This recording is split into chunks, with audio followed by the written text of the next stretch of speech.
This will be my case study for Module 3. My case study will be on AJ, a 10-year-old 5th grade student. Some background on AJ. AJ is from Korea and he arrived in April of 4th grade. He is now 10 years old and is currently in the 5th grade class.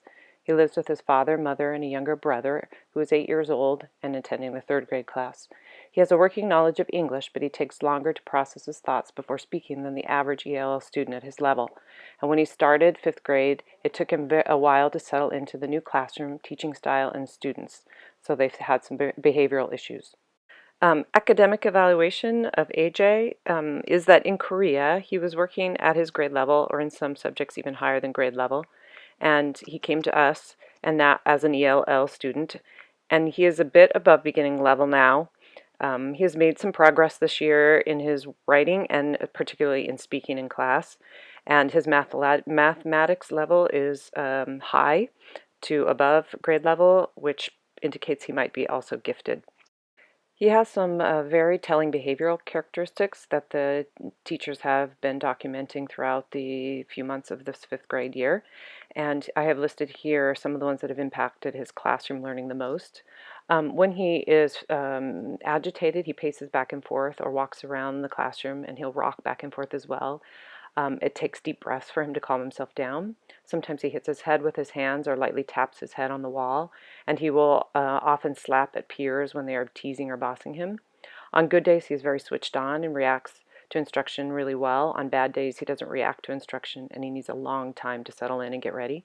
He has problems relating to other students, so socially it's an issue, and he most often plays and eats alone during lunchtime. The last one is when he thinks of something to say, he often just says it out loud or even interrupts others, which is very disruptive in the learning environment. And he often just gets up and walks around in class, even in the middle of the teacher lecturing or a student that may be talking. So his biggest triggers are things like transitioning during and between classes. If the environment in the classroom gets very loud or gets disorganized and chaotic, it causes him to get very confused and he starts to pace and do some of his physical behaviors. When he hasn't slept well, we've noticed that he has some issues, and when the tasks are not clear and easy for him to follow. So the strategies that have been worked on in class with him, when talking with the counselor and the homeroom teacher, the assistant teacher, and the ELL teacher, are these strategies. Sticking to the class routines is essential for AJ. Giving AJ time to understand, plan, and complete his tasks. Pairing or sitting him next to a patient or kind and caring student. Assigning him a partner or group works best, rather than letting him choose for himself where he's sitting or who he's going to work with. He works better in ELL classes because they're small and he can go slower on his work and he has more time to think and process what he's saying. And he is more comfortable asking questions and talking and giving answers in a smaller group.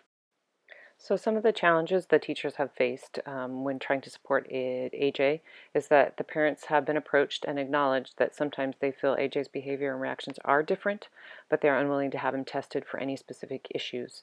The mother has visited on several occasions, but always seems timid and afraid to discuss AJ's issues with the school.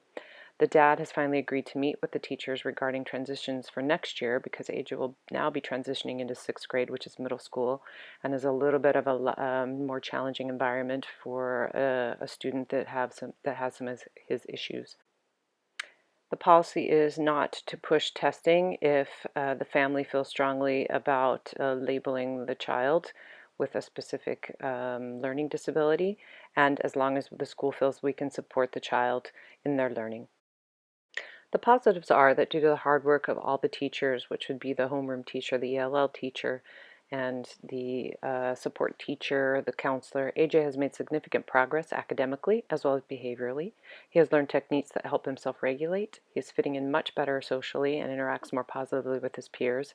And he's progressing rapidly with his communication skills. And in fact, I've had some wonderful interactions with him in some of my lessons.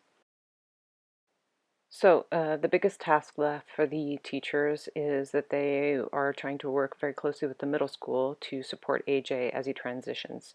It has already been agreed that he will have a Korean language speaking teacher as a check-in teacher, so he'll be able to check in with that teacher on a consistent basis, and they're planning weekly at the start. He will get extra time on tasks and assignments noted by all of his teachers in the middle school, and he will have a designated safe or escape place during the transition in case he has some emotional or behavioral issues that he needs to deal with. So these are big concessions that the middle school is willing to try with him, and we're looking forward to a positive sixth grade year for him. Thank you for listening to AJ's story. I am very happy to have gotten to know him this year, and I look forward to any feedback or suggestions that you might have. Thanks.